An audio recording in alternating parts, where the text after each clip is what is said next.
This recording was made possible by our members at Patreon and by subscribers like you. The Great Within by Christian D. Larson. Read by Michael David Axtell. Originally published in 1907. This recording is a production of Master Key Society for the purpose of research, study, and discussion. The mind of man is conscious and subconscious, objective and subjective, external and internal. The conscious mind acts, the subconscious reacts. The conscious mind produces the impression, the subconscious produces the expression. The conscious mind determines what is to be done, the subconscious supplies the mental material and the necessary power. The subconscious mind is the great within, an inner mental world from which all things proceed that appear in the being of man. The conscious mind is the mind of action. The subconscious mind is the mind of reaction. But every subconscious reaction is invariably the direct result of a corresponding conscious action. Every conscious action produces an impression upon the subconscious, and every subconscious reaction produces an expression in the personality. Everything that is expressed through the personality was first impressed upon the subconscious, and since the conscious mind may impress anything upon the subconscious, any desired expression may be secured because the subconscious will invariably do what it is directed and impressed to do. The subconscious mind is a rich mental field. Every conscious impression is a seed sown in this field and will bear fruit after its kind, be the seed good or otherwise. All thoughts of conviction and all deeply felt desires will impress themselves upon the subconscious and will reproduce their kind, to be later expressed in the personal being of man. Every desire for power, ability, wisdom, harmony, joy, health, purity, life, greatness will impress itself upon the subconscious and will cause the thing desired to be produced in the great within, the quality and the quantity depending upon the depth of the desire and the conscious realization of the true idea conveyed by the desire. What is produced in the within will invariably come forth into expression in the personality. Therefore, by knowing how to impress the subconscious, man may give his personal self any quality desired, and in any quantity desired.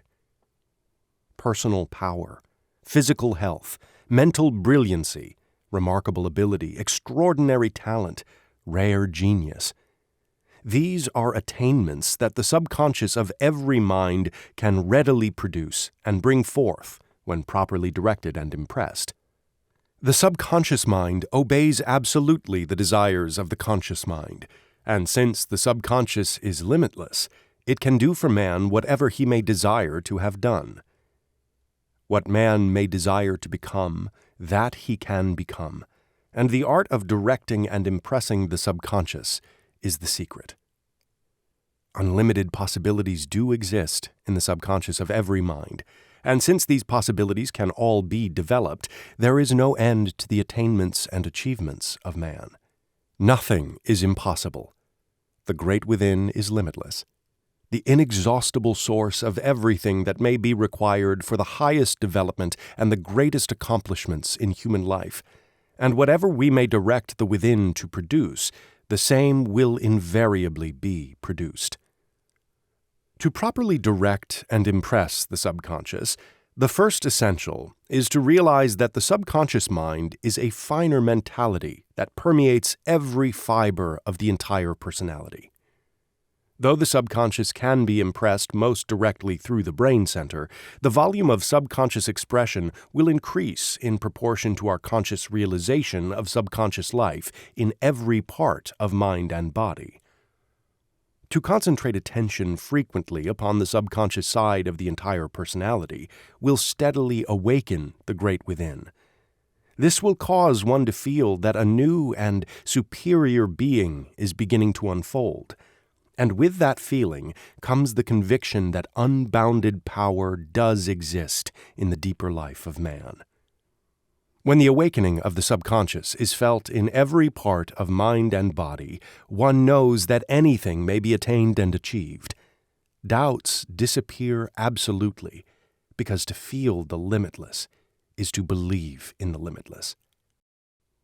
While impressing the subconscious, attention should be directed upon the inside of mind, and this is readily done while one thinks that the subconscious mentality permeates the personality, as water permeates a sponge. Think of the interior essence that permeates the exterior substance, and cause all mental actions to move toward the finer mental life that lives and moves and has its being within the interior mind. This will cause the conscious action to impress itself directly upon the subconscious, and a corresponding reaction or expression will invariably follow. While directing attention upon the subconscious, the idea that is to be impressed should be clearly discerned in mind, and an effort should be made to feel the soul of that idea. To mentally feel the soul of the idea will completely eliminate the mechanical tendency of mental action, and this is extremely important because no mechanical action of mind can impress the subconscious. Perfect faith in the process is indispensable, and to inwardly know that results will be secured is to cause failure to become impossible. The deeper and higher the attitude of faith while the subconscious is being impressed, the more deeply will the impression be made, and the deep impression not only enters the richest states of the subconscious, but always produces results. The attitude of faith takes the mind into the superior, the limitless, the soul of things, and this is precisely what is wanted. When the mind transcends the objective, it enters into the subjective, and to enter into the subjective is to impress one's ideas and desires directly, deeply, and completely upon the great within. Such impressions will invariably produce remarkable expressions, not only because they have entered more deeply into the subconscious, but also because every impression that is made in the attitude of faith is given superior quality, greater power, and higher worth. The subconscious should never be approached in the attitude of command or demand, but always in the attitude of faith and desire. Never command the subconscious to do thus or so, but desire with a deep, strong desire that the subconscious do what you desire to have done, and animate that desire with the faith that it positively will be done. To combine a high faith with a strong desire while impressing the subconscious is the secret through which results may invariably be secured. The subconscious should never be forcefully aroused, but should be gradually awakened and developed through such actions of mind as are deep and strong while perfectly serene. Deep thoughts on all important subjects, lofty aspirations on all occasions, and a constantly expanding consciousness will aid remarkably in awakening the great within. Whenever attention is directed upon the subconscious, an effort should be made to expand consciousness by picturing upon mind the expanding process while the deeper feeling of thought is placing itself in touch with the universal. A strong, deep desire for greater things should be impressed upon the inner mentality, and a deep stillness should animate every action of mind. The inner side of mind should always be acted upon peacefully, though not with that peacefulness that has a tendency to produce inaction, but with that peacefulness that produces a high, strong action that continues to act in serenity and poise. To concentrate a strong, deeply felt, well-poised mental action upon the entire subconscious mentality a number of times every day will, in a remarkably short time, develop the great within to such an extent that the mind will inwardly know that unlimited power and innumerable possibilities have been placed at its command. And when this realization comes, the mind may go on to any attainment and any achievement. Failure will be simply impossible. When the development of the subconscious has been promoted to a degree, the conscious mind will instinctively feel that failure is impossible, and will consequently leave results to the law.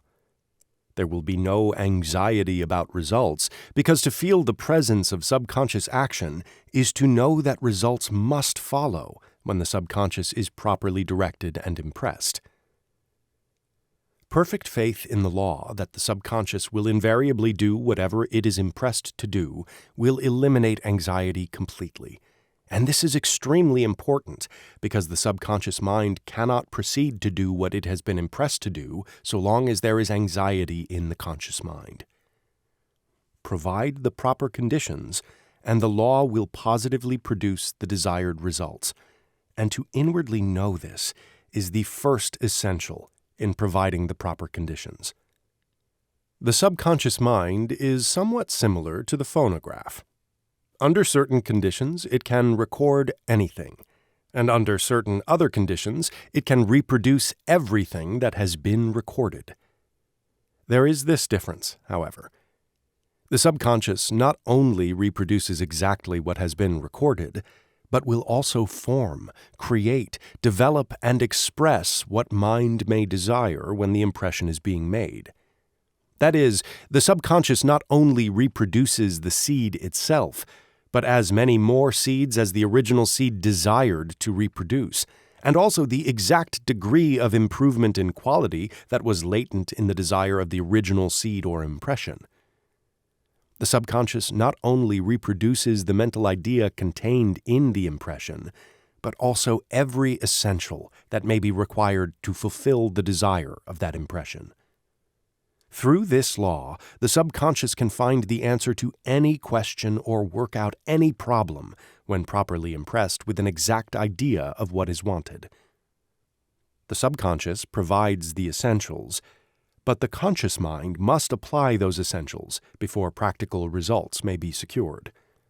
When the subconscious is directed to produce health, those mental actions will be expressed that can produce health in the body when combined with normal physical actions, and it is the conscious mind that must produce the normal physical actions, that is, common sense living.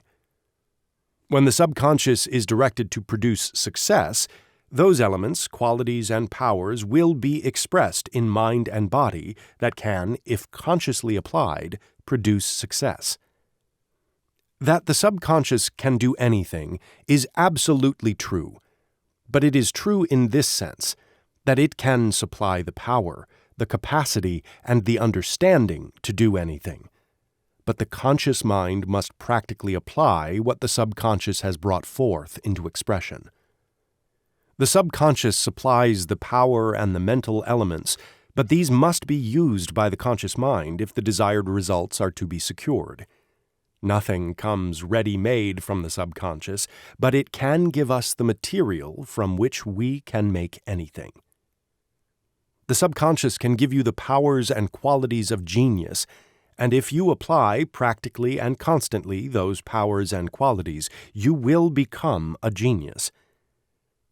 The subconscious can give you the life and the power that is necessary to remarkable talents, and if you use that life and power in the daily cultivation of your talents, those talents will become remarkable. The law is that the conscious mind must impress its desires upon the subconscious in order to secure the mental essentials that may be required to fulfill those desires, but the conscious mind must use those essentials before results can be secured. It is the conscious mind that does things, but it is the subconscious that supplies the power with which those things are done. And by learning to draw upon the subconscious, the conscious mind can do anything, because unbounded power and innumerable possibilities are latent in the great within. The proper conditions for recording an impression upon the subconscious are deep feeling, strong desires, conscious interest, and a living faith.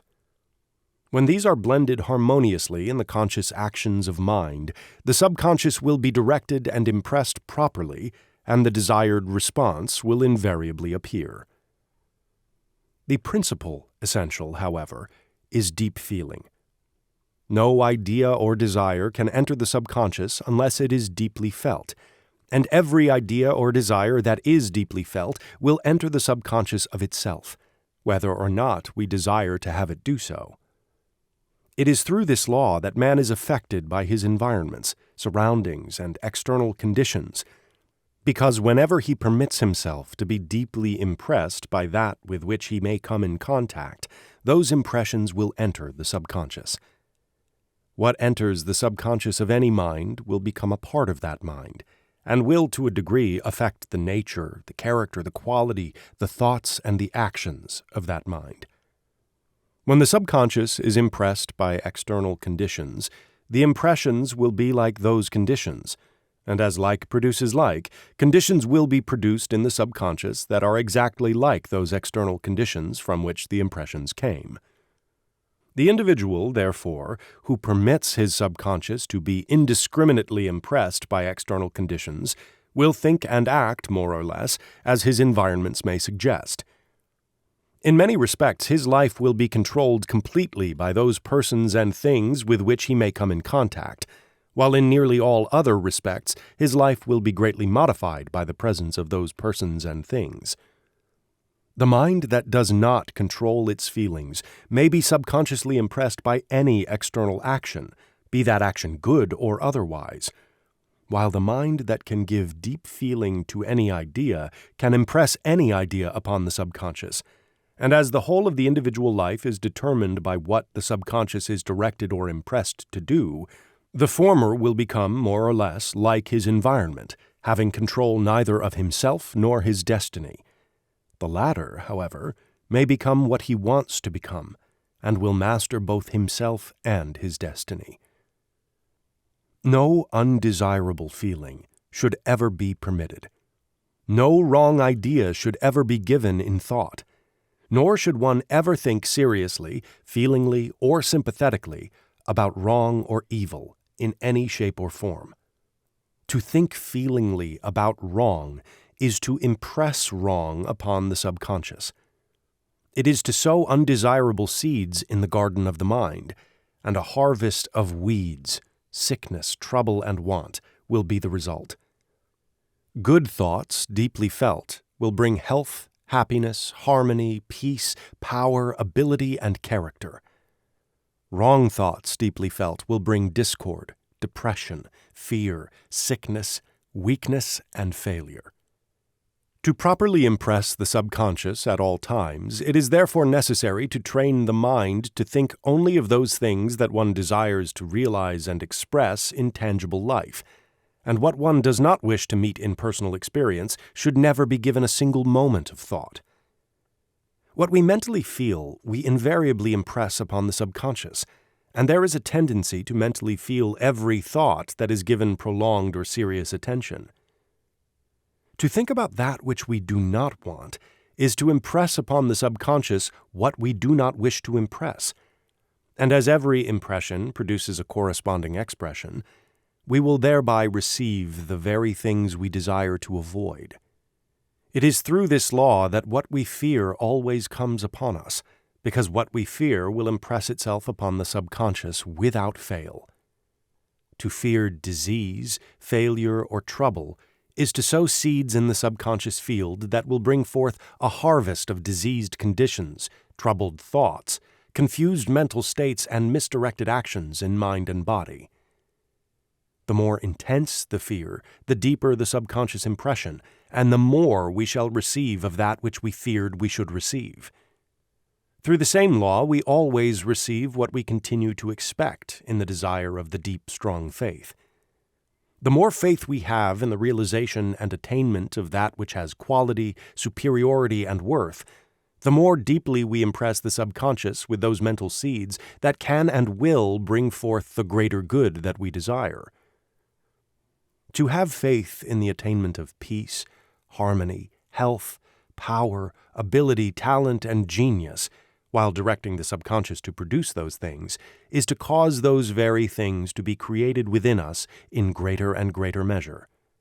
The purpose of consciously and intelligently directing the subconscious is first to correct every wrong, every flaw, every defect, every perversion, and every imperfect condition that may exist in the personality of man, and second, to bring out into fuller expression the limitless possibilities that exist in the great within. Everything that is wrong in the personal life of the individual comes from a corresponding wrong impression in the subconscious. The wrong subconscious impression is the cause. The wrong external condition is the effect. It is therefore evident that to remove all wrong impressions from the subconscious is to establish complete emancipation throughout the entire personal being of man. To remove any wrong impression from the subconscious, the opposite correct impression must be made in its place. A wrong impression cannot be removed by mental force, resistance, or denial.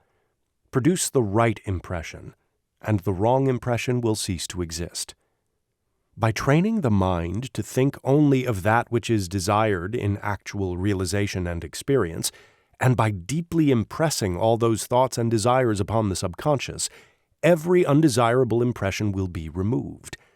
The cause of every flaw, defect, or perversion in the personal man will be removed, and in consequence, the flaws, defects, and perversions themselves will cease to exist. The entire subconscious field can be changed absolutely by constantly causing new and superior impressions to be formed in the great within. And every change that is brought about in the subconscious will produce a corresponding change in mind and body.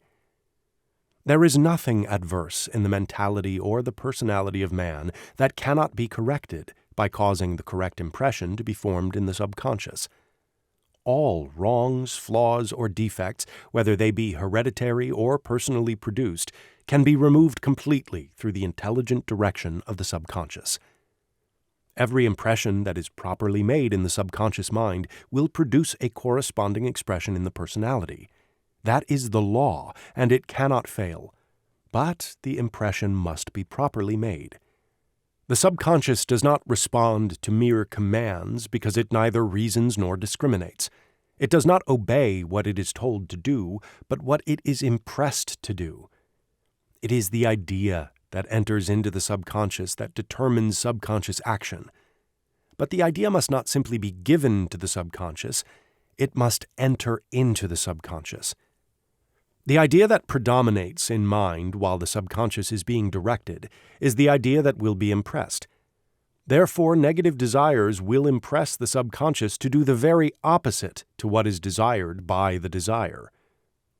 To direct the subconscious to remove sickness is to impress the idea of sickness, because the mind thinks principally of sickness at the time. In consequence, more sickness will be produced. It is not what the subconscious is directed to do, but the predominant thought that is conveyed through that direction that determines results. Therefore, the predominant thought must be identical with the final results desired. When health is desired, no thought whatever should be given to sickness. The subconscious should not be directed to remove sickness, but should be directed to produce health. The subconscious should always be directed to produce those qualities and conditions that are desired, but those conditions that are to be removed should never be mentioned in mind. Adverse conditions will disappear of themselves when true conditions are established. But the mind cannot impress, create, and establish the true while attention is being concentrated upon the adverse. To direct the subconscious not to do thus or so is to impress the subconscious to do that very thing. When you try to impress the subconscious with the idea that you do not wish to get sick anymore, you have sickness in mind, and it is the idea that you have in mind that you impress upon the subconscious. To remove sickness, forget sickness absolutely, and impress upon the subconscious the idea of health, and that idea alone.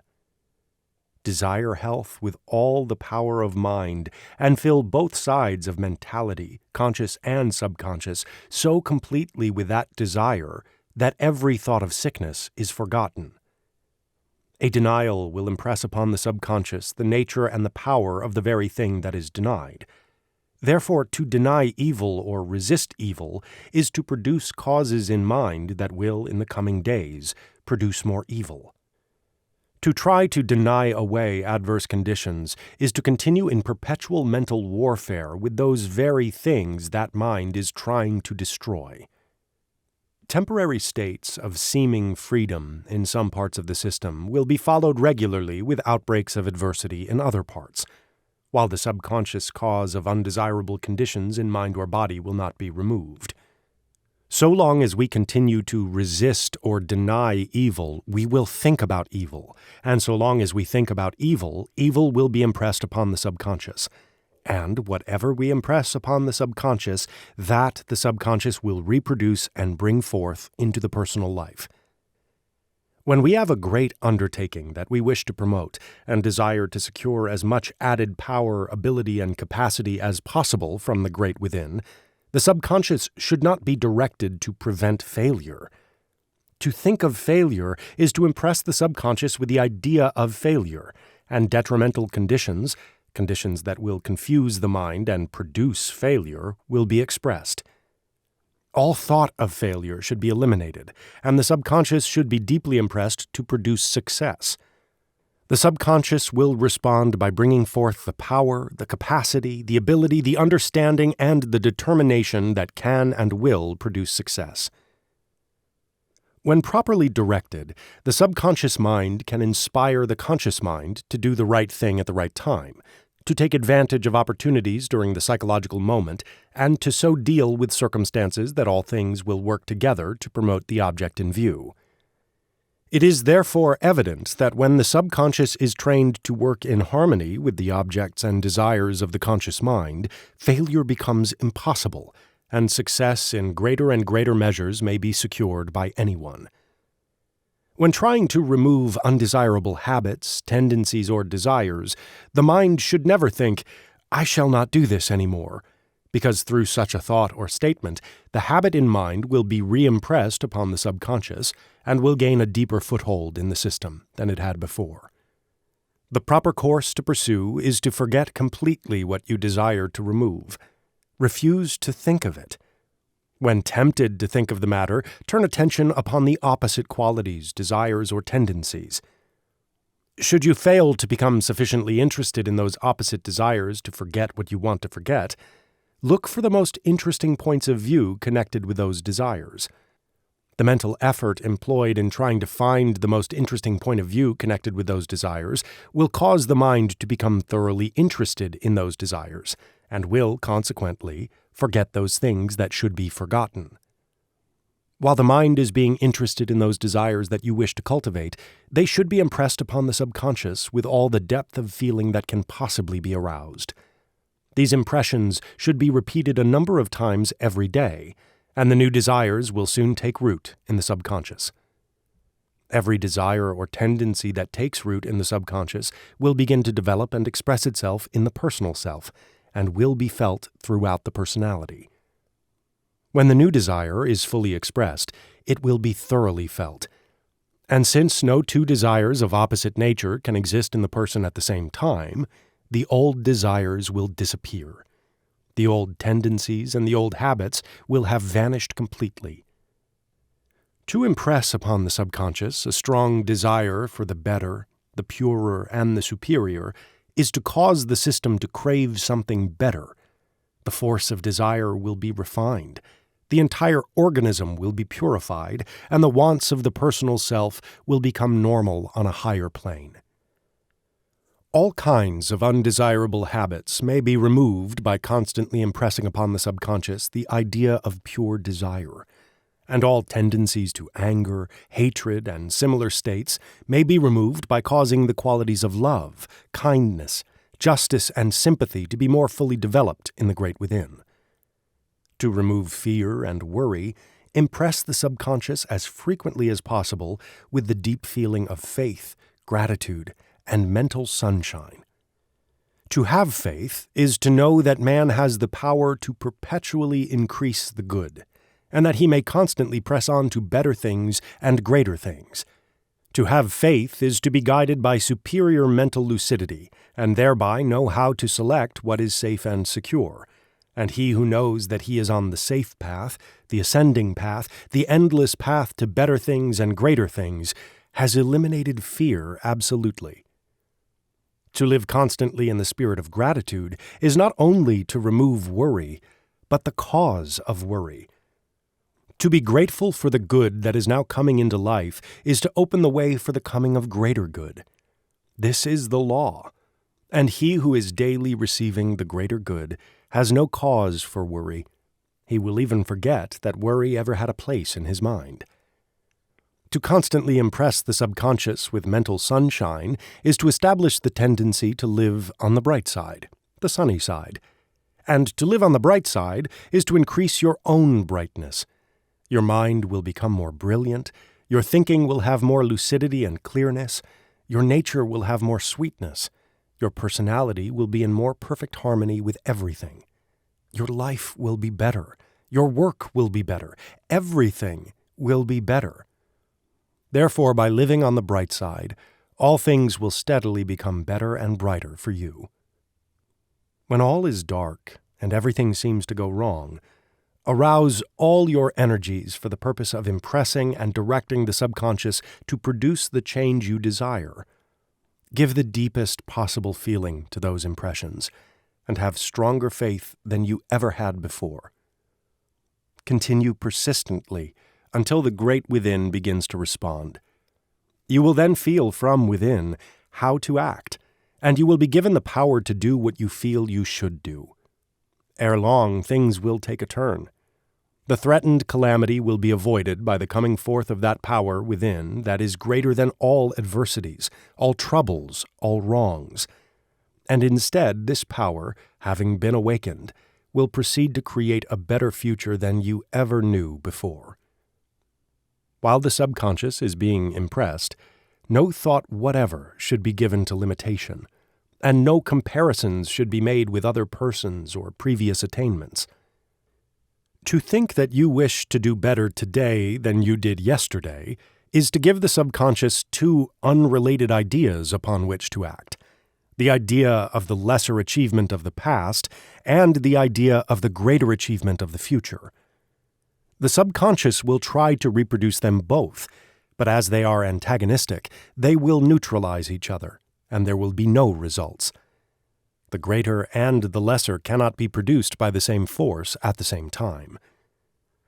To impress the desire that you may become greater than anyone else will also present to the subconscious two conflicting ideas, and the results again will be neutralized. The course to pursue is to forget the lesser achievements of yesterday. Think only of the greater achievements that you wish to promote today. Then direct the subconscious to do today what you wish to have done today.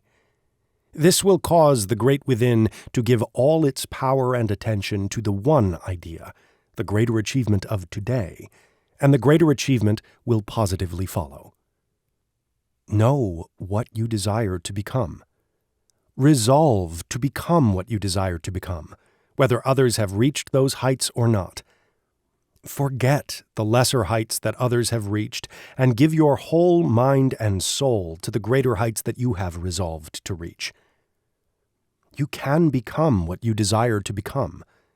The great within is limitless, and can give you all the wisdom and all the power that you may require. Knowing this, direct the great within to bring forth what you may need to reach your lofty goal, and the same will be done. The subconscious never fails to do what it is properly directed to do.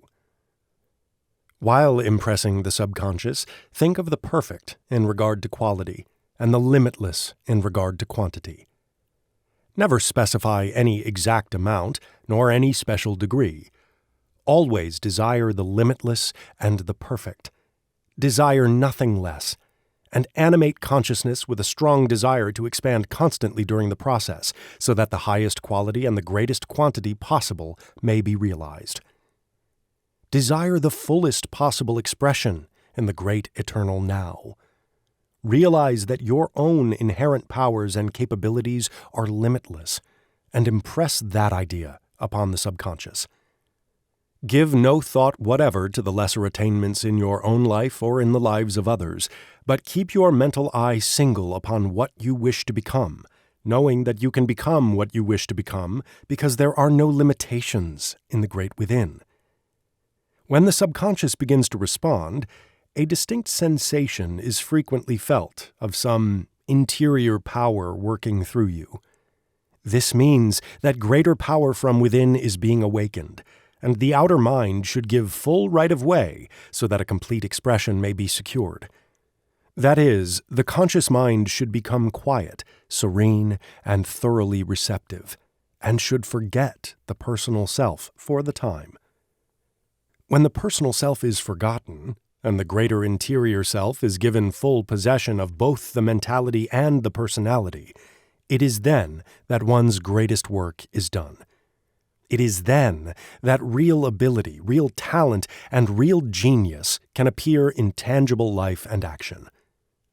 When the musician forgets herself, there is something in her music that awakens the very depths of the soul, and you are lifted to a fairer world than you ever knew before.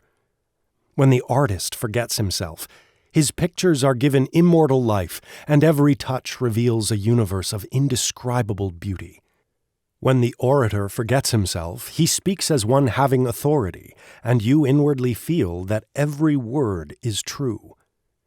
When the practical man of affairs forgets himself, he is given a power that is irresistible, and the obstacles that are encountered in the way disappear as if they never had the slightest existence. It is such people that do great things in the world. It is such people who live in the human heart after ages have passed away. And their secret is this: the greatness within them was awakened, and was permitted to give full expression to its rare and superior power. When you feel this higher power mysteriously moving within the greater depths of mind and soul, you know what is taking place. Be calm, and give the superior self the right of way. At first, this power may feel as if it were distinct from yourself, but it is not.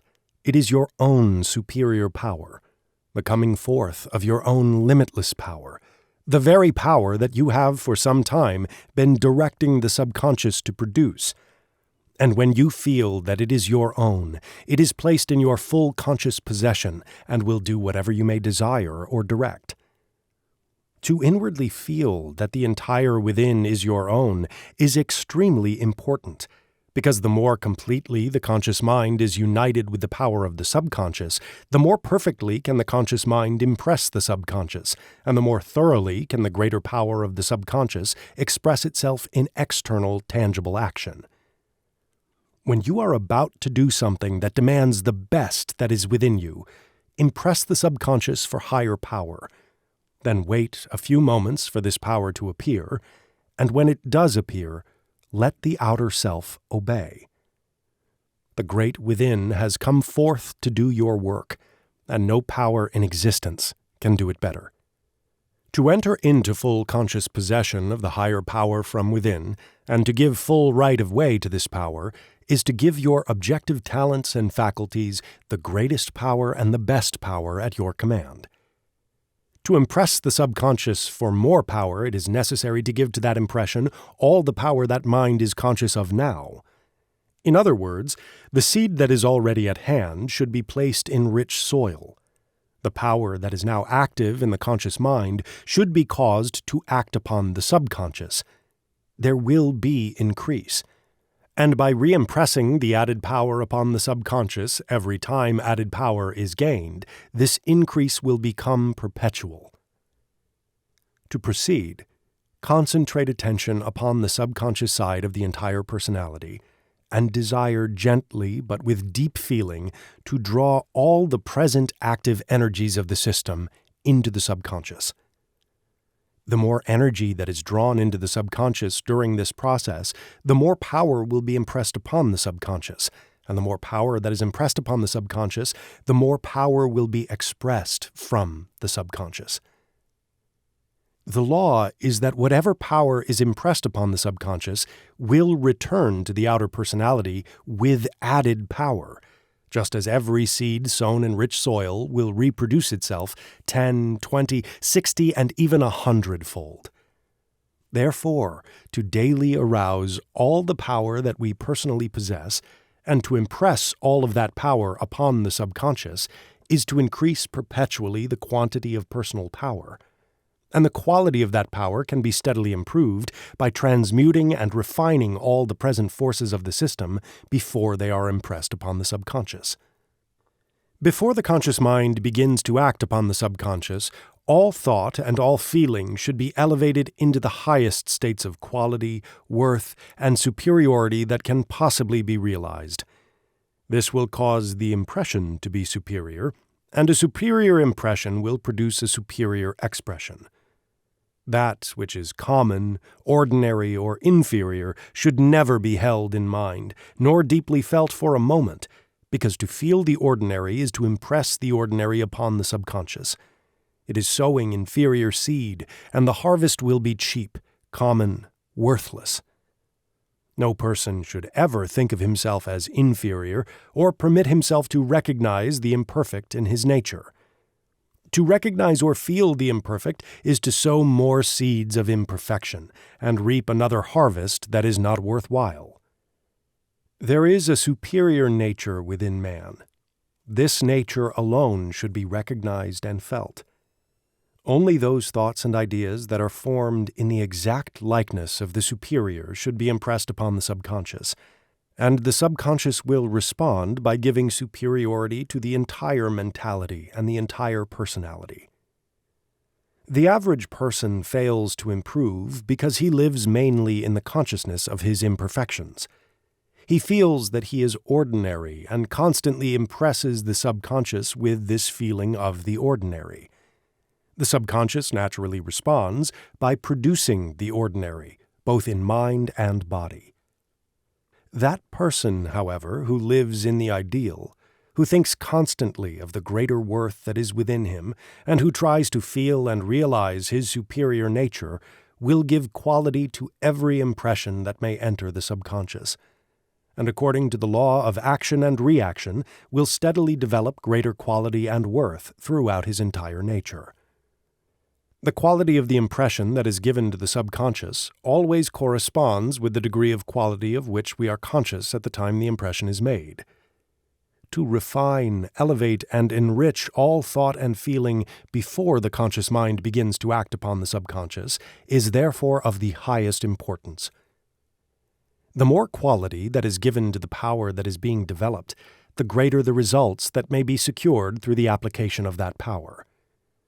It is quality and quantity combined that produces greatness, and greatness, greater and greater greatness, is the purpose we all have in view. To constantly feel the greatness of the great within is to constantly impress upon the subconscious the idea of greatness. This will cause the subconscious to develop greatness and express greatness through every part of the personal man. As greatness develops, the feeling of greatness will become deeper, stronger, and more intense. This will cause larger and finer ideas of greatness to be impressed upon the subconscious, and the result of these later impressions will be larger and greater expressions. A larger measure of greatness will be developed perpetually through the law of much gathering more, or to him that hath shall be given. All development comes from the subconscious, and since the possibilities of the great within are limitless, anyone can, through the proper direction of the subconscious, develop remarkable ability, extraordinary talent, and rare genius. All genius is the result of a large subconscious mentality. Therefore, anyone can become a genius by awakening a larger and a larger measure of the great within. That a genius is asleep in the subconscious of every mind is literally true, but to awaken this genius is not the only essential. The conscious mind must be cultivated scientifically, so that the superior ability from within may find free and full expression. The conscious mind should be cultivated, the subconscious should be developed. The conscious mind should be trained to do things, while the subconscious should be directed to give more and more power for the doing of greater and greater things. The subconscious has the capacity to produce genius in any mind, the greatest genius imaginable, but the conscious mind must be highly cultivated so as to become a fit instrument through which great genius may find expression for its superior work. When quality and worth are received from the conscious mind should use those things in practical action, so that the outer elements and forces of mind may be trained to appreciate quality and appropriate worth in all their tangible expressions. The conscious and the subconscious sides of mind should be placed in the most perfect harmonious relations, so that every impression of the conscious mind may enter deeply into the subconscious, and every expression from the subconscious may work through the conscious mind without any restriction or interference whatever. The entire mind develops through the attainment of deeper and higher states of consciousness of the great within. And as this interior realm is boundless, there is no end to the possibilities of mental development. To gain this interior consciousness, objective consciousness should be constantly deepened toward the unfathomable within, and this is accomplished by training all the mental tendencies to move toward the within. The mental tendencies will move toward those states of being to which we give the greatest amount of attention.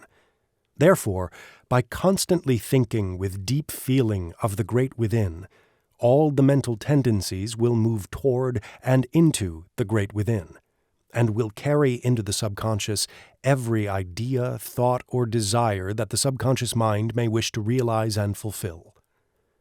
When all the mental tendencies move into the subconscious and all thought is given feeling, worth, and quality, the subconscious will constantly be impressed with superior ideas, which means a constant expression of superior life, superior ability, and superior power. The more deeply the tendencies of mind enter the subconscious, the more of the great within will be awakened, and whatever is awakened in the within will invariably come forth into the personal man. It is therefore evident that when we cease to live on the surface of personal life, we shall constantly improve that surface. By mentally living in the within, we shall strengthen, enrich, and perfect the without. That is, we improve external effects by going more deeply into the subconscious and increasing the quality and the power of internal causes. The person who actually enters the deeper life to live will not ignore the body. Those who simply dream of inner states of life may neglect the body, but those who thoroughly develop the greater inner life will become able to give the body the best that can be secured, and they will enjoy physical existence infinitely more than those who simply live on the surface. It is the truth that whatever we awaken and develop in the great within will invariably come forth into tangible personal expression. Each person is, no more and no less, than what has been given to him by his subconscious mind. And as the subconscious is prepared to give as much as any one may desire, the statement that we all may become whatsoever we wish to become is therefore absolutely true. But what the subconscious is to give to any person depends largely upon the movement of his mental tendencies. All the creative energies of the system follow the tendencies of the mind. Therefore, when all the mental tendencies move toward the subconscious, all the surplus energy that is generated in the system will enter the subconscious, and the more energy that enters the subconscious, the more of the subconscious will be awakened and developed. The larger the field that is placed under cultivation, the greater the harvest. Every mental tendency that is trained to enter the subconscious will cause a corresponding tendency to be permanently expressed. Therefore, by causing all the worthy tendencies to move toward the subconscious will respond by expressing through the personality the tendencies to be just, true, honest, virtuous, kind, sympathetic, sweet-tempered, cheerful, fearless, faithful, persevering, industrious. In brief, everything that goes to make a strong and worthy personality. By a simple system of subconscious training, anyone can build up the strongest and most beautiful character imaginable, and in a reasonable time make it a permanent part of himself. A lack of character is due wholly to the fact that the subconscious has been improperly impressed. Misleading tendencies have been formed, and let it be remembered that nothing can tempt man to go wrong except the perverse tendencies that are expressed from his own subconscious mind. Every weak place in mind or character is caused by a subconscious tendency that is going wrong. Such tendencies may have been inherited, many of them are, but they can all be corrected by daily directing the subconscious to produce the opposite quality. To think with conviction that human nature is weak is to impress upon the subconscious the idea of weakness, and the subconscious will respond by producing a tendency to weakness. Therefore, he who thinks he is weak will cause his nature to continue to be weak. We are weak or strong according to what we direct the subconscious to produce in us. To realize that the great within contains the power to make the personality as strong as we may wish it to be, and to impress upon the subconscious a strong desire for that power, is to direct the subconscious to make us strong. And whatever we direct the subconscious to do, the same will invariably be done. There is no reason whatever why any person should continue to have a weak body, a weak character, or a weak mind. Anything in the being of man can be made strong if the subconscious is properly directed to bring forth the greater life and the greater power. When the great within is awakened, we have the powerful personality, the giant mind, the irresistible character, and the great soul. The natural result is a great life, a life that is too strong to be tempted, too strong to be swayed or disturbed by adversity, too strong to be turned from the path to its lofty goal. Such a life will not only live a life that is life, but will be an endless inspiration to the race, and such a life is waiting in the great within of every soul. The great within is the source of all inspirations, all real music, all permanent art, all poetry with soul, all rich thought, all ideas of genuine worth, all invention, all discovery, all science, and the truth that is absolute. Everything that has worth, be it in a small degree or in a very great degree, comes directly from the richness of the subconscious. Therefore, to do the greater, the mind should enter into the closest touch with the great within, and should expect the very best that the limitless within can produce. When in need of ideas, plans, methods, ways and means, call upon the subconscious. The call will not be in vain. The subconscious can supply every need, and will invariably do so when properly directed. While directing the subconscious, however, all conscious action must be in absolute poise. It is not only necessary to impress what we desire, but to impress that desire in such a way that it will actually produce an impression. When in the presence of the great fact that the within is limitless, the mind will naturally become enthusiastic. Feeling will run high and is very liable to become overwrought. But such a feeling has no depth. It is simply superficial emotionalism.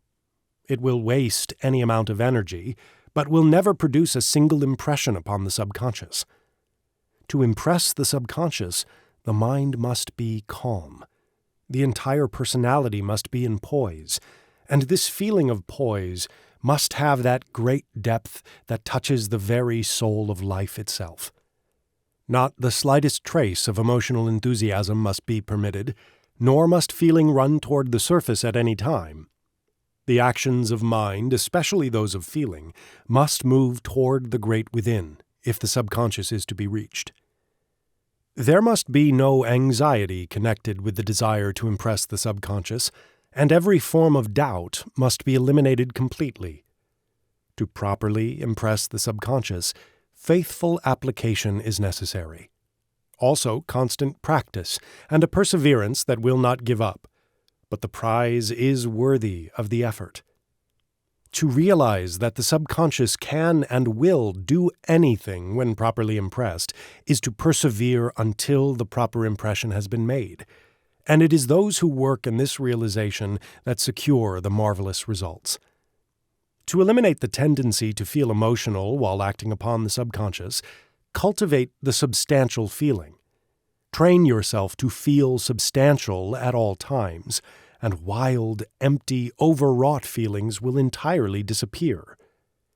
It is the proper feeling that determines the proper impression. The attainment of the deep, substantial feeling is therefore extremely important, though it is equally important to be able to feel the vibrations of the finer forces of the system. It is the finer forces that impress the subconscious, and the subconscious is invariably impressed whenever these forces are felt. To develop the consciousness of the finer forces, attention should be frequently concentrated upon that life that permeates the tangible elements in every part of being. And during this concentration, the feeling of consciousness should be deepened and expanded as much as possible. Every conscious action should be trained to penetrate to the very depth of life, and during this process the mind should act in the realization that the more deeply it penetrates any element in the personality, the finer will be the forces into which consciousness will enter. To awaken or arouse any force or element, attention should be concentrated upon that state in which the desired force or element is known to exist, and the mind should think of the nature of that force or element according to the best possible understanding that can be formed of that nature. The same method may be employed in the development of the subconscious side of any desired faculty or talent. The creative energies of the system always build up those qualities of which the mind may be thinking. Therefore, to actually and continually think of the real nature of a great talent is to develop that talent into the same degree of greatness that is discerned in mind. The power of this method in the development of ability, talent, and genius is practically unlimited, because the mind is capable of discerning higher and higher degrees of greatness, and the subconscious is capable of providing creative energies of as high a state of fineness and power as may be required. To secure the best results from any method through which the great within is to be unfolded and expressed, it is extremely important to use properly the conscious and the subconscious factors of mind at the various stages of the process. While impressing the subconscious, the conscious mind should be strong, firm, positive, and highly active, but should become perfectly quiet and receptive while expecting a response from the subconscious. Harmony, serenity, and poise are indispensable states, both when the impression is being made and when the expression is expected. The right use of the will is of extraordinary importance, and neither time nor effort should be spared in establishing this right use, because where the will is misapplied, the subconscious expressions are interfered with to such an extent that results are completely neutralized. While the subconscious is being impressed, the will should act firmly and directly upon that consciousness that is felt in the subconscious. But when the subconscious is expected to respond, the will should be relaxed into a state of complete inaction. It is not the purpose of the will to control the outer person by acting directly upon the outer person. The will controls the outer person by causing the subconscious to produce in the outer person whatever may be desired. But when the subconscious begins to express what the will has desired and directed, the will must, for the time being, cease to act. The true function of the will is to act upon the finer states of consciousness, that is, the subconscious states, those states that are felt in the deeper life of the personality or the mentality, and while in such action, to impress upon the subconscious those causes that can produce the desired effects. When these causes have been impressed and the time has come for the expected results, the will must withdraw, so that the personality may become sufficiently receptive to give the subconscious response the fullest and freest possible expression. The subconscious expression will come of itself, at the time designated, if the impression has been properly made. But every attempt of the will to help draw forth that expression will interfere with results. When the desired subconscious expression fails to appear at the time designated, the impression has either not been properly made, or the subconscious response is being prevented by too much active will force, anxiety, or objective commotion. The subconscious cannot express itself, or do what it is directed to do, unless the outer mentality and personality are in poise. But perfect poise is not possible so long as willpower is applied upon the external side of mind or body. Train the will to act upon the subconscious and the subconscious only, and this is readily accomplished by always turning attention upon the subconscious whenever the will is being employed. When acting upon the objective, the will only interferes with normal functions and can accomplish absolutely nothing. To move a muscle, the will must act upon the subconscious life that permeates that muscle. Should it act upon the muscle itself, the muscle would become rigid and muscular motion be made impossible. No one can do anything by objectively willing to do it. He can do what he wants to do only by causing the will to act upon that part of the subconscious that can do what he wants to have done. This law is absolute in all human actions, be they physical or metaphysical, intellectual or emotional, mental or spiritual. To train the will to act only upon the subconscious will increase the power of the conscious mind to impress the subconscious. The conscious action will not be divided, acting partly upon the objective and partly upon the subjective, but will give its power and attention absolutely to the idea that is being subconsciously impressed. When the will acts only upon the subconscious, there will be no will force in the outer mind or body to disturb the normal functions of the systems. And when the entire system is normal, the subconscious can readily do whatever it may be directed to do. The conscious mind should employ the will solely for the purpose of impressing and directing the subconscious, but should give the subconscious unrestricted freedom to take full possession of the personality when expressions from within are expected to appear. Those who hesitate to give the subconscious expressions full right of way should remember that to move a muscle, the subconscious must take full possession of that muscle. And to think, the subconscious must exercise complete control of the mental faculty, and also that the subconscious will only do what it is directed to do. Though the personality must be controlled completely by the subconscious must be directed in all its actions by the conscious mind. Therefore, the wide-awake self continues to be the master. The subconscious has the power to work out any problem and find the exact answer to any question at the time designated by the conscious mind. In fact, no problem is ever worked out by the conscious mind alone. The subconscious gives the real secret in every instance, though it is the conscious mind that makes the practical application. To secure the direct and the fullest assistance from the subconscious when there are problems to solve, form a clear, distinct idea of what you wish to know, and impress that idea upon the subconscious with a deep, strong desire for the information required. Have perfect faith in the faith that you will receive the answer, and you will. When you have something special to do at some near future time that requires more power and mental brilliancy than you usually possess, direct the subconscious to give you the added power and intelligence at the exact time.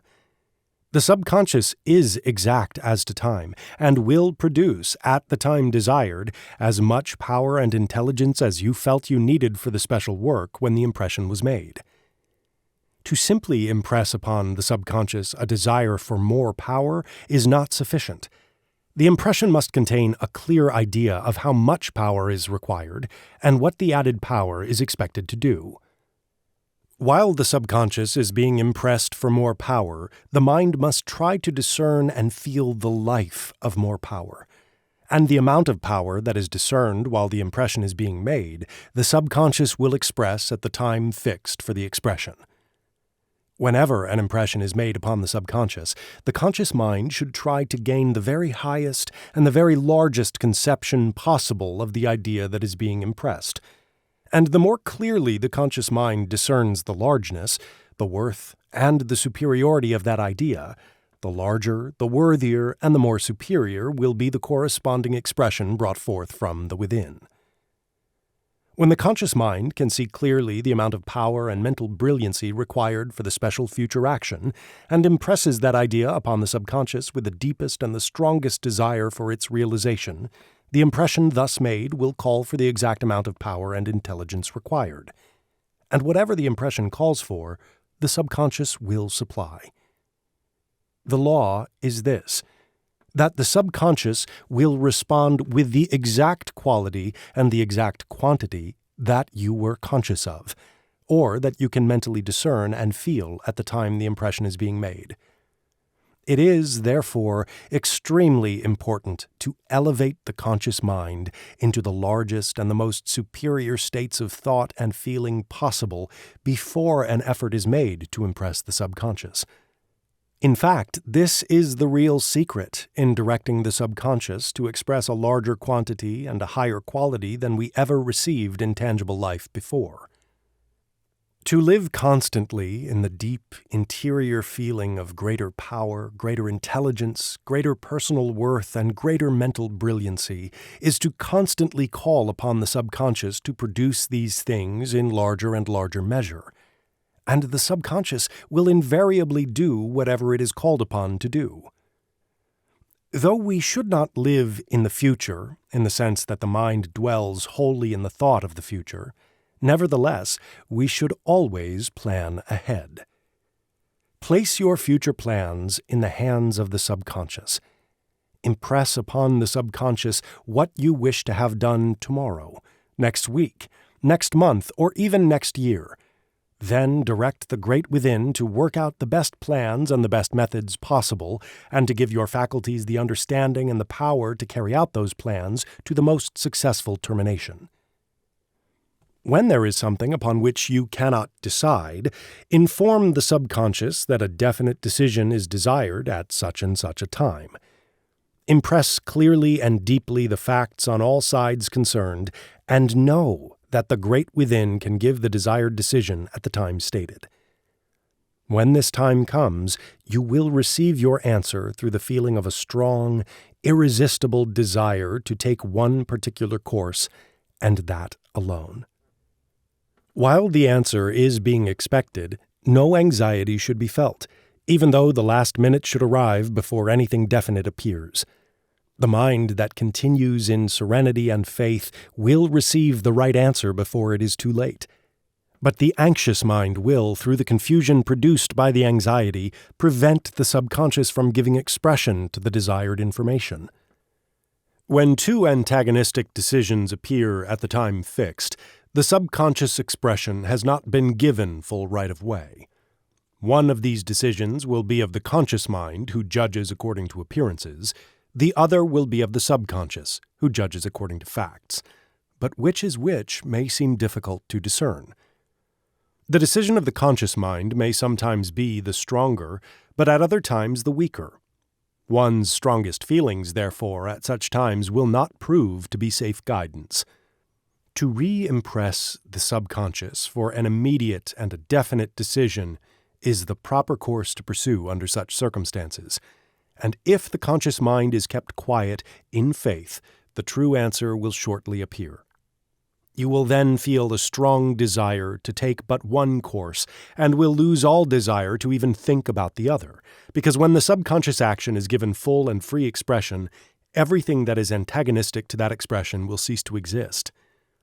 It is therefore evident that we may completely eliminate the wrong by directing the subconscious to express the right, and by giving the subconscious absolute freedom to do what it has been directed to do.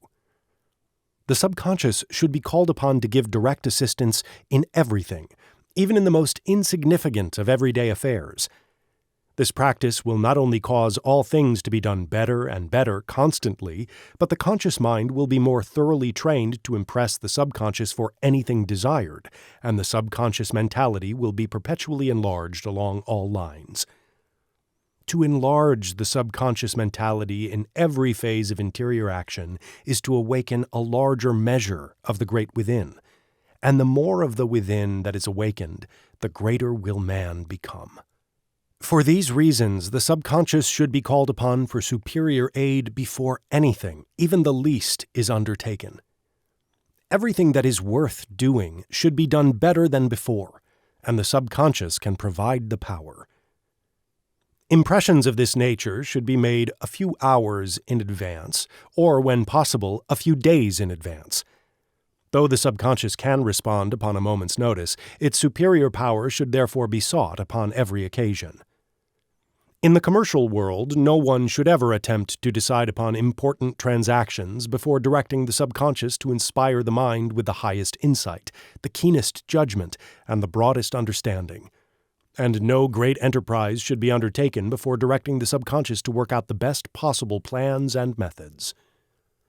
The subconscious can do these things, and when all practical men will go to the greater mind for their plans and ideas, instead of depending upon the limited intelligence of the lesser mind, failures will be reduced to a minimum, while great achievements will steadily increase both in numbers and in greatness. Those who are engaged in literary work will find the subconscious indispensable, because any idea desired may be gained from the great within. Orators and public speakers should never attempt to prepare or deliver a discourse before going to this great source of ideas for their thought. And the same is true of musical composers, creative artists, inventors, and all others who require ideas that have originality and worth. Every person who is engaged in study or in any line of improvement may increase results from 10 to 200% by securing the direct assistance of the subconscious.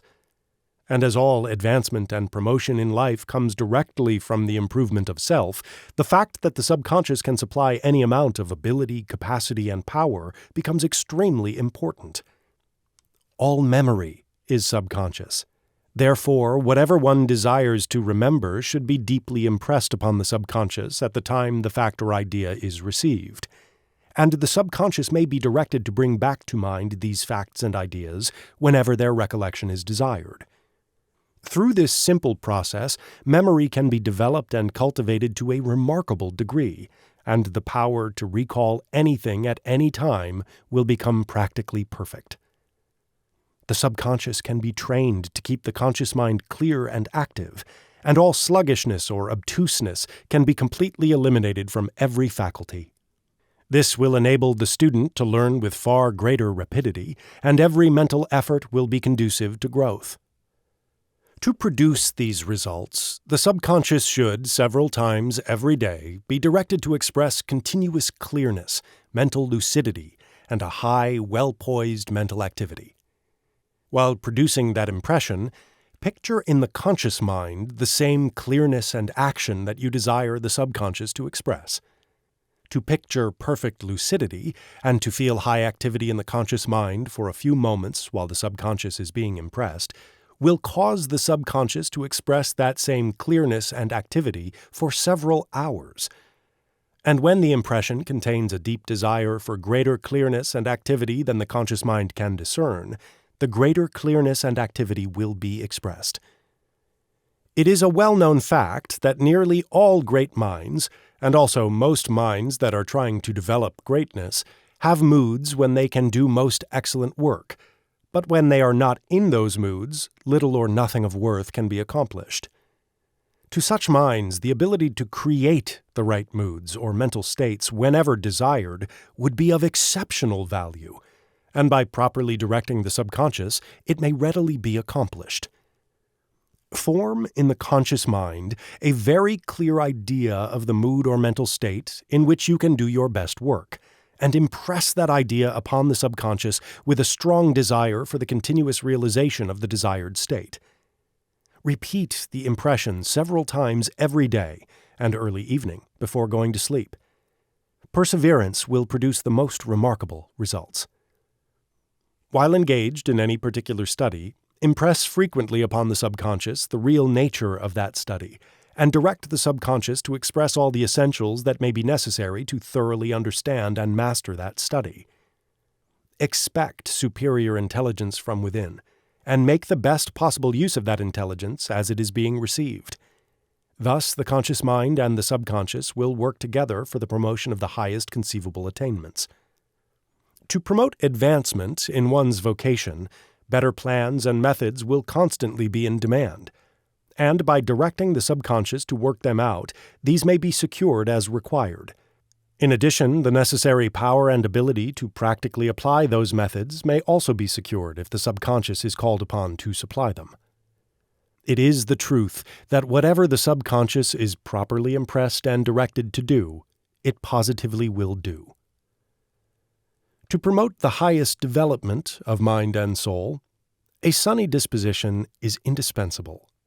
The brighter, the happier, and the sweeter the disposition, the more easily and the more rapidly will any talent develop. And it is a literal truth that a sunny disposition is to the talents of the mind what a sunny day is to the flowers of the field. Every form of disposition comes from the subconscious, be it sweet or otherwise. But the undesirable may be removed completely, and the sweetest and brightest disposition imaginable be permanently established by daily impressing upon the subconscious your most perfect idea of a sweet and wholesome nature. As the sweetness of human nature develops, all undesirable feelings and dispositions will disappear.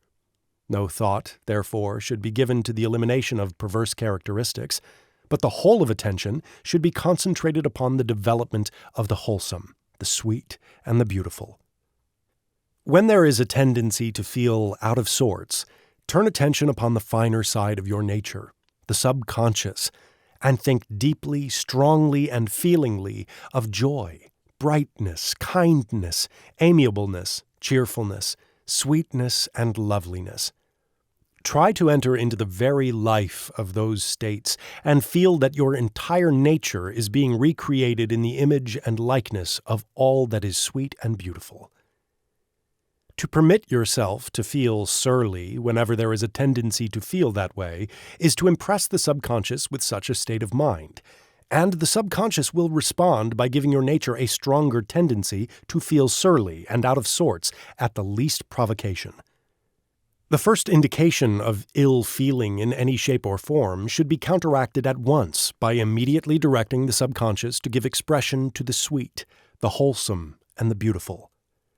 It is not only the privilege of every mind to attain greatness, but no mind is doing justice to self that is not doing its utmost to develop greatness. And since a sunny disposition is absolutely necessary to the steady development of ability, talent, and genius, neither time nor effort should be spared in recreating the subconscious so completely that every part of its vast domain is permeated through and through with the highest order of human sweetness and mental sunshine. To recreate the subconscious mentality in the likeness of higher ideals, every impression given to the subconscious should have soul. It is the conscious realization of soul that gives quality, worth, and superiority to everything that appears in human life. The reason being that the soul is superiority, and that everything gains superiority that comes in conscious touch with the soul. To feel soul is to feel the life of real worth, and to impress that feeling upon the subconscious will cause the subconscious to give real worth to every part of the personality. The subconscious should be directed daily to give worth and superiority to the entire being of man, and this it positively can do. The great within should be directed to work for greater things, and when every impression is impressed in the feeling of soul, every impression will cause the within to unfold, develop, and give expression to greater things. All greatness comes from the awakening of the great within. To awaken the great within is to feel greatness, and to be filled with the power that is greatness, the power that will invariably produce greatness. Ability, talent, and genius of the highest order must inevitably follow the development of the great within. Likewise, the strong mind, the invincible character, and the beautiful soul. Every faculty increases in power, capacity, and quality as its subconscious side is being developed. And this subconscious side may be developed by concentrating attention upon the interior, finer essence of that faculty, while the most perfect idea or conception of that faculty is held in mind. The development of the subconscious side of the entire personality will increase the drawing power of the personality, the power that attracts, both directly and indirectly, whatever the mind may desire. This power is the result of subconscious action, and therefore increases, both in volume and in natural attraction, as a greater measure of the within is awakened. There are many personalities that are strong, but that do not attract, while there are many others that lack in power, but that are very attractive in proportion to the power they do possess. The cause of the former condition is an awakened subconscious life that does not receive free and orderly expression. The cause of the latter condition is a limited subconscious life that is not disturbed nor hindered in its expression. To steadily increase subconscious action and give that action a well-poised expression will cause the personality to become practically irresistible in its power of attraction. The drawing power of the subconscious lies in its ability not only to give extraordinary power to the personality, but also to produce ideas that draw, plans that draw, methods that draw, and systems that draw. It is not only ideas, but the way those ideas are arranged that determines results, and it is not only high-class work, but the way that work is presented that causes failure or success. The best ideas may be ignored completely by the world, and the best work may have to be abandoned through the lack of appreciation, and the subconscious life that is expressed through those ideas or efforts is at fault. Direct the subconscious not only to give you the best ideas, the best plans, and the best methods, but also direct the subconscious to give the proper expression to those ideas and methods. When the proper expression is made, the attention of the world will be attracted. Your ideas will be understood. The real worth of your work will be appreciated, and your efforts will be in constant demand. The subconscious can work out the best ideas and create the best expression of those ideas. It can give the power and the ability to do greater things, and can give your work that mysterious something that will attract both the attention and the appreciation of the world. The subconscious in every mind should therefore be directed to do these things, because no person is just to himself who does not make the best use of everything that exists in his nature.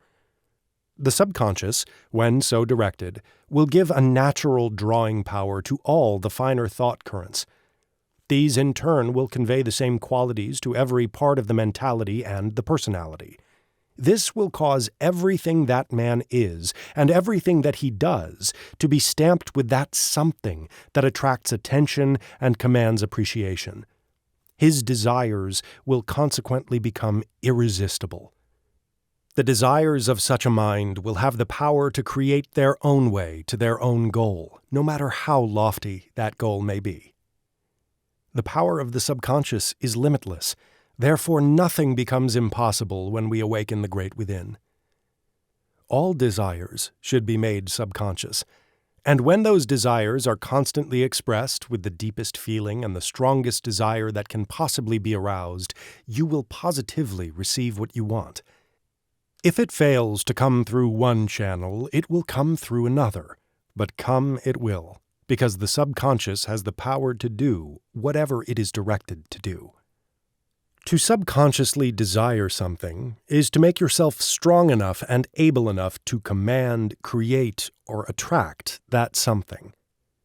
Make your desires subconscious, and the subconscious will make you worthy of what you desire. The subconscious desire will awaken the same quality and worth in yourself that already exists in that which you desire, and as like does attract like, you will invariably get what you desire when you become equal to what you desire. The subconscious desire for abundance will develop in yourself the power to earn and create abundance. It will increase your earning capacity and will, both directly and indirectly, change your personality so that you will be naturally drawn into environments and associations where you can make the best possible use of that increase of capacity. The subconscious, being limitless, can work out ideas and plans that you can use in your present position in furthering your desire for the better position. The subconscious, if directed, will find a way, especially so if the desire is very deep and very strong, and you will also receive the power and the ability to do whatever that way may demand. It is therefore evident that whatever a person's conditions or circumstances may be today, the subconscious can and will open the door to something better, providing there is a strong subconscious desire for something better. To awaken the great within is to awaken to a universe of higher attainments, greater achievements, and more far-reaching possibilities than one has ever dreamed of before. It is to enter that world where every desire will be granted, every aspiration realized, and every ideal fulfilled.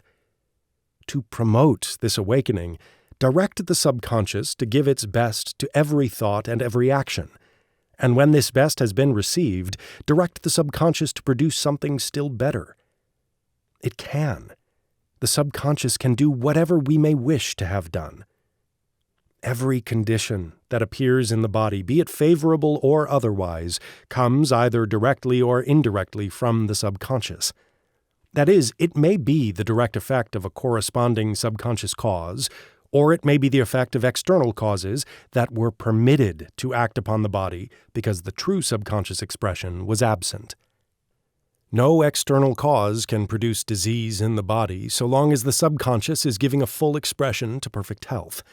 And no curative agent from the without can restore health in the body so long as the subconscious is giving expression to diseased conditions. The majority of physical ills can be cured by nature when the subconscious ceases to give expression to weakening and disease-producing conditions, and all diseases can be permanently removed by training the subconscious to give a full and constant expression of health. Personal and physical conditions are effects. They are caused either directly or indirectly by the subconscious. Therefore, any condition desired in the personality may be produced through the proper direction of the subconscious. To direct the subconscious to produce perfect health, the first essential is to gain a clear conscious realization of the state of perfect health, and the second essential is to permeate the subconscious with this realization.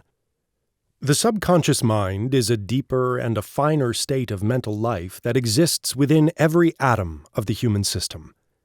It is another mental world, so to speak, and is so immense that the ordinary conscious mind is mere insignificance in comparison.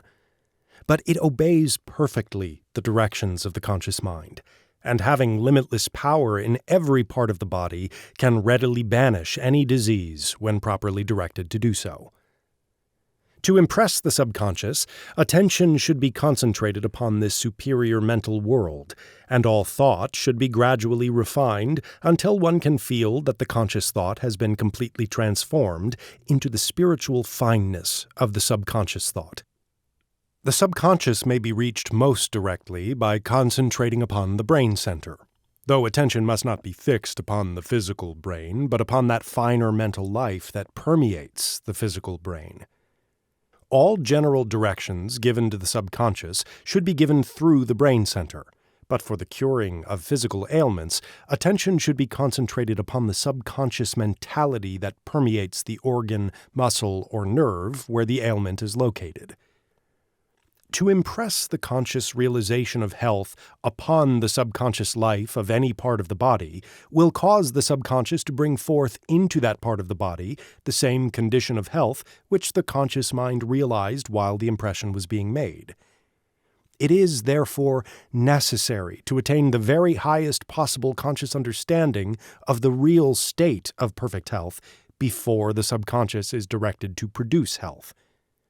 No thought of disease should form in mind while the subconscious is being impressed with perfect health. Neither should one think of the body. To think of the body is to form mental conceptions of the way physical conditions now feel, and if these conditions are undesirable, undesirable impressions will enter the subconscious, to be followed by the formation of more undesirable conditions in the near future. The imperfection of physical conditions should never enter mind at any time, because such conditions are liable to be deeply felt, and whatever is deeply felt will be impressed upon the subconscious whether we so wish or no. Neither should there be any desire to remove or overcome that which may seem undesirable.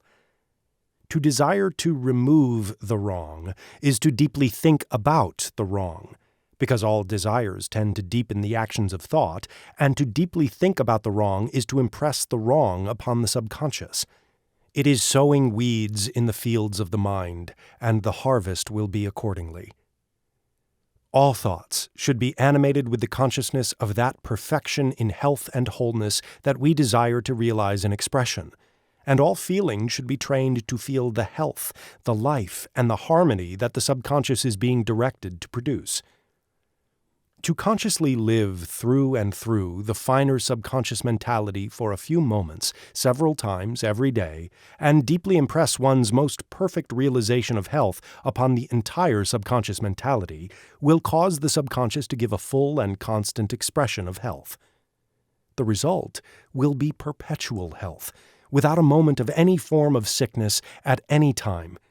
And if the conscious mind will seek to daily impress upon the subconscious a more and more perfect realization of absolute health, the subconscious will steadily improve the quality of the health that is being expressed. To eliminate a local ailment, the subconscious mentality that permeates that part of the body should be impressed with a conscious feeling of the health that is desired. Concentrate upon the finer mental life in that part of the body where the adverse condition appears, and feel the reality of perfect health. Do not concentrate upon the physical organ, nor even think of the physical organ, but enter mentally into the interior subconscious life of that organ, and while in that state, feel the spirit of perfect health with all the depth of mind and soul. What you feel while in that state, you impress upon the subconscious, and the subconscious will cause perfect health to be expressed through every atom of that organ. To eliminate a chronic ailment, impress perfect health upon the subconscious as a whole while concentrating upon the subconscious mentality within the brain center. Also, concentrate frequently upon the subconscious side of the entire personality, feeling the state of perfect health in the subconscious life of every part of the system. If certain parts of the body are specially affected, impress those parts in the same way as for a local ailment, though local attention should be given not so much to those parts of the body that feel the effects of the ailment as to those parts where the adverse condition has its origin. Before impressing the subconscious, the entire system should be made as calm and peaceful as possible, and the principal directions should be given to the subconscious immediately before going to sleep. The most important of all, however, is to live, think, and act in the absolute faith that the subconscious can and will do whatever it is directed to do. During the waking state, the conscious ego acts directly upon the conscious, or wide-awake mind, while during sleep, it acts entirely in the subconscious. When we go to sleep, all the principal thoughts, desires, intentions, tendencies, feelings, and ideas that have formed during the day are taken into the subconscious, unless we eliminate the undesirable mental material before we permit sleep to take place. Every thought, desire, or idea that is taken into the subconscious as mind falls asleep will be impressed upon the subconscious, and will cause corresponding expressions to be brought forth into the personality. To eliminate all undesirable thoughts and feelings from mind before going to sleep is therefore extremely important. Before going to sleep, the conscious mind should be thoroughly cleansed from everything that one does not care to reproduce or perpetuate, and the subconscious should be given definite directions as to what should be developed, reproduced, and expressed. The hours of sleep may be employed in the development of anything we may have in view, because whatever we impress upon mind when we go to sleep will enter the subconscious and will cause the within to give expression to those effects that we desire to secure in the without. Before going to sleep, the subconscious should be given full directions as to what is to be done in the near future, and the exact time for each particular action should be specified as far as possible. In the meantime, the subconscious will work out the best plans, methods, and ideas, and provide the added understanding, insight, and power required to apply those plans in the most effective manner. When the subconscious is properly directed in this way, the results from future actions may be increased to a degree that will frequently be remarkable, and as much produces more, these results will follow the law of perpetual increase. During the waking state, the mind forms a definite conception of everything that is given real conscious attention.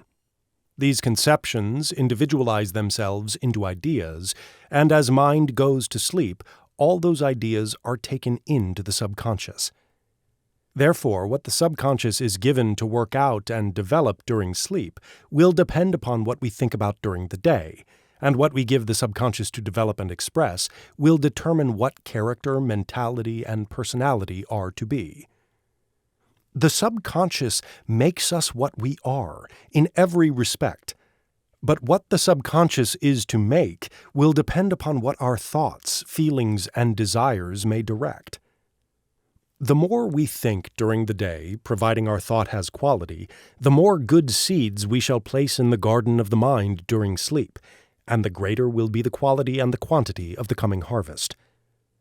The stronger our desires for wisdom, power, attainments, and achievements during the waking state, the more thoroughly will the subconscious work for those things during sleep. The subconscious can provide all the essentials required for the highest attainments and greatest achievements, and will do so if directed. The subconscious works during sleep, and works to develop the ideas and the desires that the conscious mind brought into the subconscious while falling asleep. But the subconscious will give the same attention to ideas and desires that are detrimental, just as rich soil will apply the same productiveness to the weed as to the flower. It is therefore wisdom to sow good seeds only, to eliminate all undesirable thought, ideas, and feelings before sleep begins. The habit of going to sleep every night with all sorts of thoughts in mind is the principal cause of the continuous mingling of good and evil in the life of the average person. The troubles and the worries of the day are taken into the subconscious at night, along with those thoughts and feelings that have better things in view, and the subconscious, consequently, continues to work for more good things on the one hand, and for more troubles and worries on the other. It is the truth that any person may emancipate himself completely from all the ills of perverted life by refusing absolutely to permit a single undesirable thought, feeling, or desire to enter the subconscious. To prevent the wrong from entering the subconscious, we must, during the waking state, never think with feeling of that which is evil, imperfect, or wrong. And before going to sleep, the conscious mind must be cleansed completely from every undesirable thought or impression that may have entered unconsciously during the day. The imperfect will not impress itself upon the subconscious during the waking state unless we think about it in deep feeling. But everything that is in the conscious mind when we go to sleep will enter the subconscious and produce fruit after its kind. To cleanse the conscious mind before going to sleep, enter a state of perfect mental poise. Be still in the deepest sense of the term. Forget what you do not wish to retain by entering into the very life and essence of that which you desire to awaken, unfold, and develop. Then concentrate upon the subconscious with the deepest possible feeling and the strongest possible desire. What you wish to remove from mind may be removed by directing the subconscious to create and express the opposite, though no thought should be given to that which is not to be retained. When you know what you wish to remove, forget it by giving your entire subconscious attention to that which you wish to create and realize instead. To carry into the subconscious those ideas that we wish to develop is not all that is necessary, however, as we go to sleep. The subconscious should be given the best possible conditions in which to work. The subconscious is in close touch with all the functions of the body as well as the actions of the mind. Therefore, the entire system must be in harmony and order before sleep begins, or subconscious action will be confused and misdirected. Before going to sleep, the body should be in harmony, the mind in peace, and the entire personality relaxed. The circulation should be even, and no part should be too warm nor too cold. Digestion should be practically finished, and there should be nothing in the system that might disturb any of the functions during sleep. When physical functions are disturbed during sleep, the conscious ego is drawn back to the outer mind, either fully or in part, and its work in the subconscious is interrupted. Such interruptions usually misdirect the subconscious actions to such an extent that the very opposite results to what were intended are produced. This explains why such detrimental results are frequently secured, even when our intentions were the best and our plans carried out with the greatest of care. It also proves that the entire system must be kept in order if every action, conscious or subconscious, is to produce the results desired. When the conscious ego, which is you, yourself, enters the subconscious during sleep, there are two objects in view. The first object is to carry into the subconscious the new ideas that have formed during the day, and the second object is to recharge the system with life, power, and energy. The subconscious supplies the life and the energy that is required to perpetuate the existence of the mentality and the personality, but to receive this energy, the conscious ego must enter the subconscious and should remain there uninterruptedly for 6 or 7 hours out of every 24 to secure the full measure of power. When sleep is interrupted, the personality does not receive as much life as may be required to keep the system in the fullest and most perfect action. Personal efforts will therefore become inferior. When all the conditions are provided for properly recuperating and recharging the system during sleep, and the subconscious is directed to steadily increase the supply of power, the personality will become stronger and more vigorous from year to year.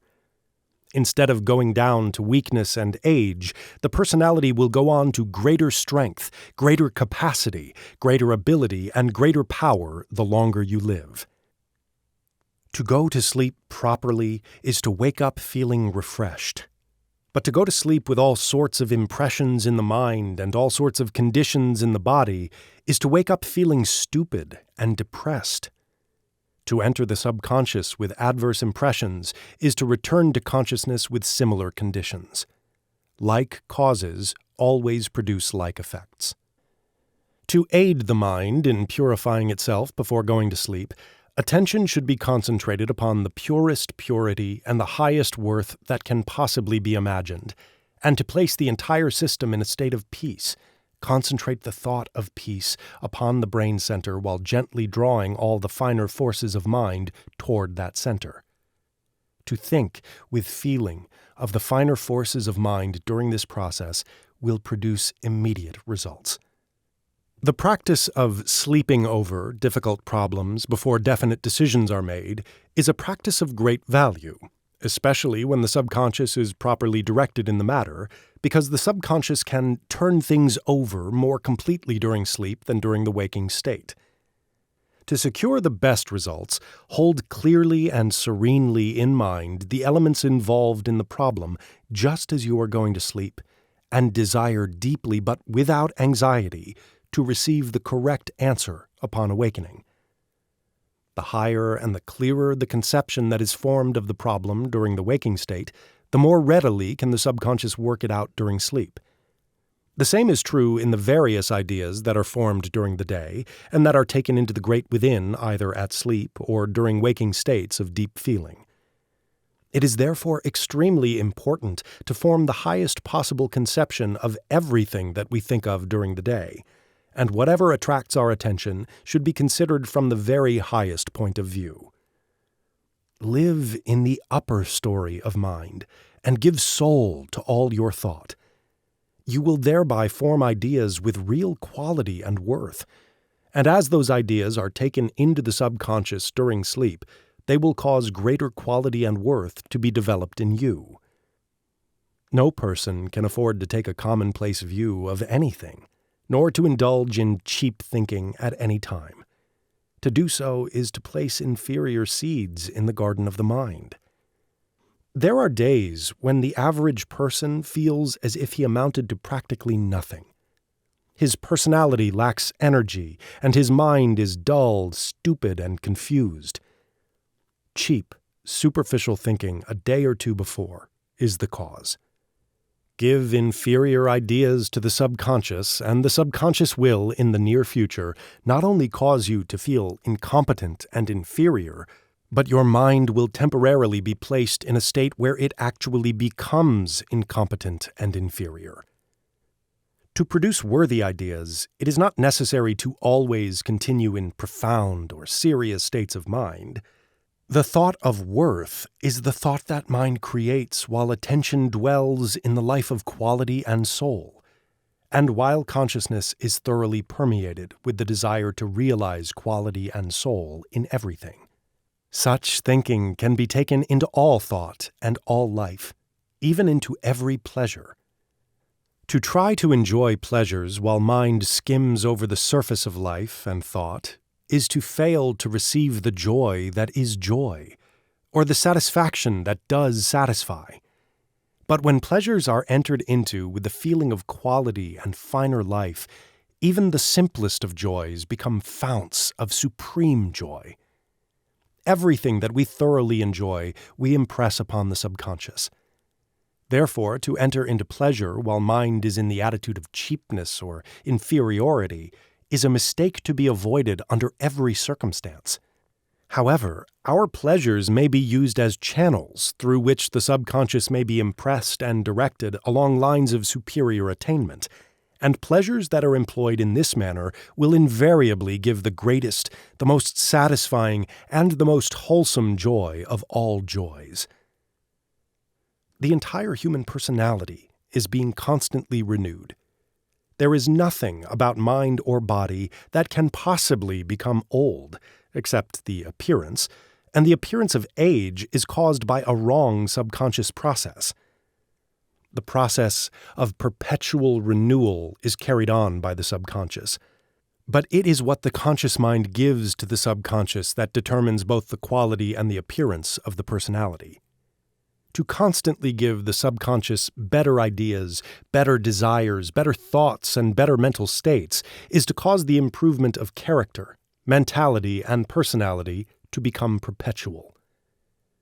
To provide better material for the subconscious, the conscious mind, before going to sleep, should eliminate everything but those ideas, thoughts, and desires that have quality and worth, and every effort should be made during the waking state to form the most superior ideas possible on every subject with which the mind may come in contact.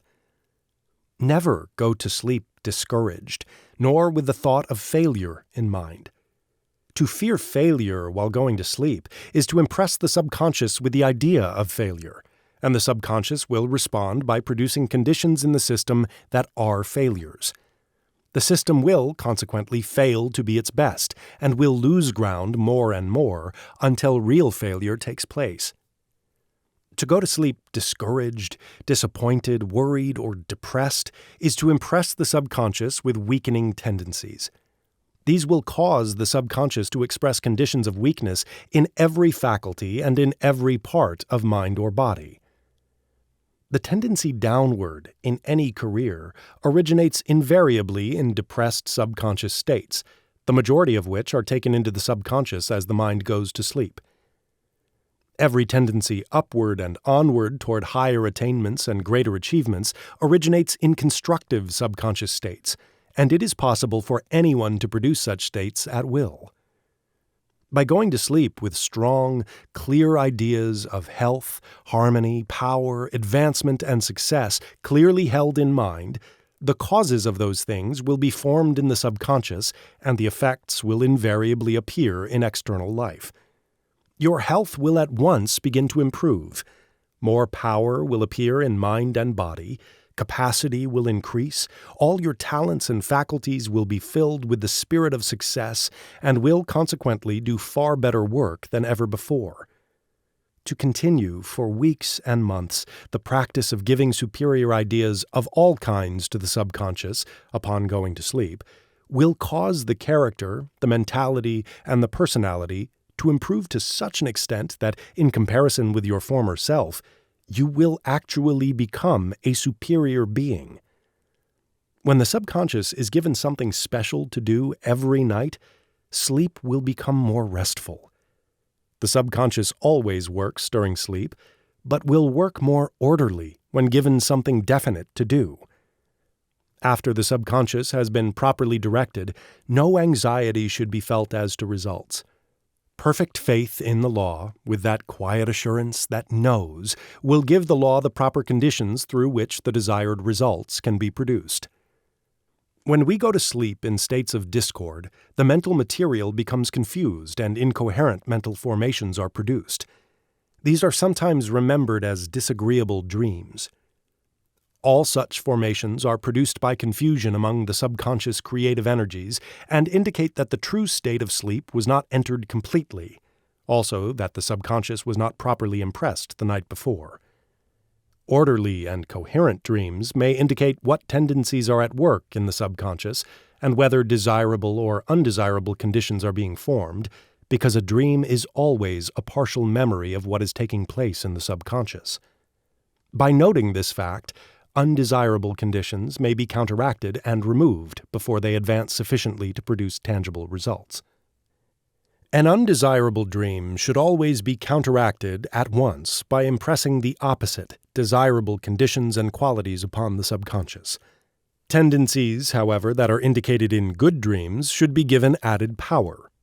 This can be done by directing the subconscious to work more thoroughly for the promotion of the greater good at hand.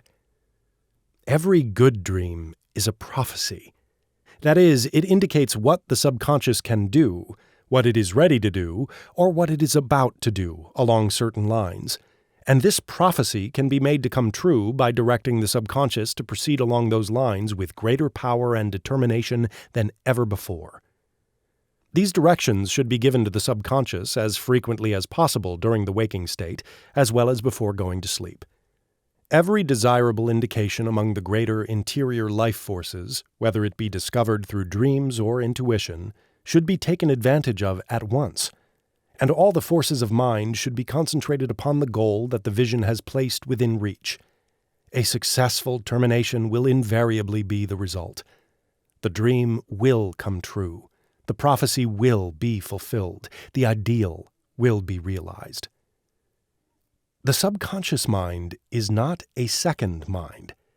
To think so is to place an artificial barrier between the outer person and the limitless within. There is but one mind. The outer phase is the conscious or the objective. The inner phase is the subconscious or the subjective. The subconscious is within the conscious, and being unlimited, both in power and in possibilities, is appropriately termed the great within. To awaken the great within is to bring into action the powers and the possibilities that are latent in the subconscious. And since the powers of the within are limitless and its possibilities numberless, this awakening may be promoted indefinitely, increasing without end the worth and the greatness of man. The awakening of the great within is promoted directly through a perpetual increase of conscious action upon the subconscious, and the power of the conscious mind to act upon the subconscious will increase in proportion to the practical use that is made of every added expression that appears from the within. The fact that the within is limitless, and the fact that the greatness of the within can be brought forth into expression in greater and greater measure through the proper action of the conscious mind upon the subconscious, proves conclusively that man may become as great as he may desire to be, and that his ability, his talent, and his genius may be developed not only to a most remarkable degree, but to any degree. Personally, each person is only as much as he has, consciously or unconsciously, directed the subconscious to produce, and he will remain what he is so long as he does not direct the subconscious to produce more. But he may become more, as much more as his highest aspiration can picture, by awakening the great within. To train the conscious mind to act upon the subconscious with the greatest efficiency, a clear idea of how the two phases of mind are related to each other becomes necessary. And this idea is readily understood when we realize that mind is an immense sea of soul forces, all of which move in circles and spirals. The circumference of each circle is acted upon by the conscious ego during the waking state. Therefore, the sum total of all the circumferences of all the mental circles may be termed the outer mind, the objective mind, the conscious mind, the wide-awake mind. During sleep, the conscious ego withdraws from the circumference of the mental circles and enters the mental field within, that is, the subconscious. While the mind is in a state of deep feeling, the conscious ego acts partly upon the conscious side of mind and partly upon the subconscious. It is possible, therefore, while in that state, to impress upon the subconscious what we think or feel in the conscious. To secure the best and the largest results from every mental action, the conscious ego should, during the waking state, act constantly both upon the conscious and the subconscious. To be in constant touch with the limitless powers of the within will add remarkably to the capacity, as well as the quality of the faculties that may be in use, and every conscious desire will enter the subconscious at once, so that an immediate response may be secured, if required. The strong mind is the mind that is in such close touch with the great within that the limitless powers of the within can be felt at any time. The capacity of such a mind will be practically unbounded. Weariness will be absent. Mental brilliancy will ever be on the increase, and instead of going down with the years, as the average mind does, such a mind will steadily advance in higher attainments and greater achievements the longer the person may live. The mind that has presence of mind at all times and under all circumstances is in perfect touch with the subconscious. In fact, if the subconscious is impressed every day, or better still, several times a day, to guide the outer mind so perfectly that the right step will always be taken at the right time, the conscious mind will intuitively know what to do to secure the best results from every circumstance, action, or event. When the powers of the subconscious are realized, one's ideas will become much higher than before, and there will be a tendency to form ideals that cannot be realized with present states of development. But since the proper direction of the subconscious can promote development to any degree desired, it is not justice to self to remain content with the lesser while the greater is in view. However, no desire should be entertained that cannot be fulfilled through the complete application of present ability, nor should present demands go beyond what present capacity is known to be. The proper course is to first increase the capacity, then desire what the increased capacity has the power to fulfill. The small mind must not desire the realization of ideals that the great mind alone can possibly make real. Such a course would be a waste of time. It would be schooling oneself to desire only what cannot be secured, while doing nothing to so increase one's power that the object in view could easily be secured. The subconscious can make the small mind great as may be necessary to realize any ideal, but greatness does not come from dreaming about the ideal, nor from concentrating upon that which is beyond our present capacity to produce. Develop greatness by awakening the great within, and that power that can produce anything and realize anything will be gained. Development is gradual, and does not simply consist in the unfoldment of added power and capacity, but also in the full, tangible use of that power and capacity. To proceed orderly toward greatness, direct the subconscious to express what may be necessary to take the next step forward. Concentrate all the forces of mind upon that step, and do not scatter mind over realms and spheres that are beyond that step. Do now what you are doing now, and be satisfied to realize what can be realized now. Proceed with the second step in the same way, and likewise with the innumerable steps that are to follow. This is true progress. It is concentrating the whole of attention upon the present advancement, and there is no other advancement. To move forward, we must advance in the present, and in the present only.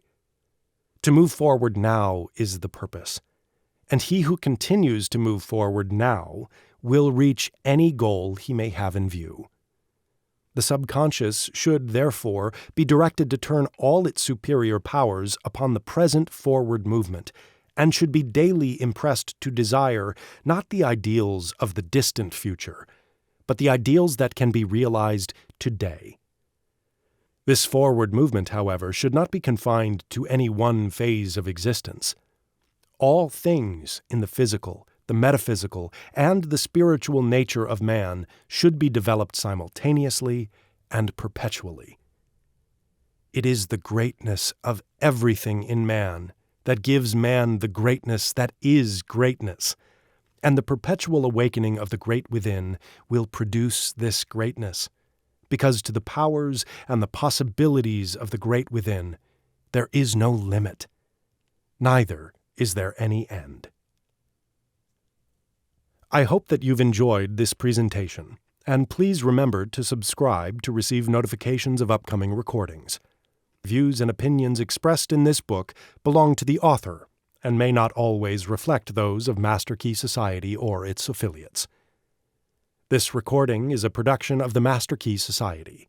The video and audio is copyright 2024, Master Key Society.